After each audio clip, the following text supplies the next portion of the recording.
မြန်မာမှာတာခဲ့တဲ့ဘရာဇီးလာစဉ်မြန်မာ National League သမိုင်းမှာရှမ်းရှက်တောက်အောင်မြင်ခဲ့တဲ့ဘရာဇီးတိုက်စစ်မှုတူရှိခဲ့ပူပါတယ်။မြန်မာ National League ရဲ့ထာဝရကိုသွင်းပြီးရင်ရန်ကုန် United အသင်းရဲ့ဂန္ဓဝင်ကစားသမားတူဖြစ်ခဲ့သူပါ။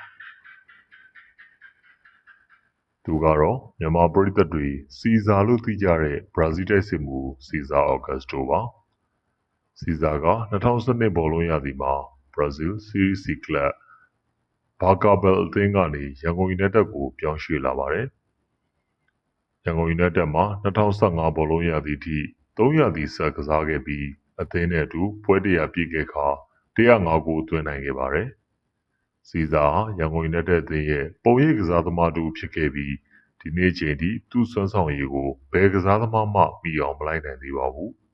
။အဲဒီနောက်မှာတော့စီဇာဟာဘော့စနီးယားကလပ်ကို2နှစ်စာချုပ်နဲ့ပြောင်းသွားပြီး2019ဘောလုံးရာသီမှာရန်ကုန်ကိုတကြော့ပြန်လာခဲ့ပါတယ်။ပြန်လာခဲ့တဲ့တစ်ချိန်မှာလည်းအသင်းအတွက်17ပွဲကစားပြီး73ဂိုးသွင်းပေးခဲ့ပါတယ်။စီဇာရဲ့စုစုပေါင်းမြန်မာ National League သွင်းဂိုးက118ဂိုးထိရှိပြီးဒီစံချိန်ကိုဘယ်ကစားသမားမှမချိုးနိုင်သေးပါဘူး။ဒီအဆင့်တန်းနေတာကြောင့်ကာလာတိုစာချုပ်တွေနဲ့သာလာကစားလေးရှိတဲ့မြန်မာ National League မှာကလပ်အသင်းတစ်သင်းအတွက်ပွဲရချီကစားခဲ့ပြီးထာဝရကိုသွင်းပြီးရင်ဖြစ်ရပ်တည်နိုင်ခဲ့တဲ့စီဇာရဲ့စွမ်းဆောင်ရည်ကမှတ်တမ်းတင်ဂုဏ်ပြုရမှာပါ။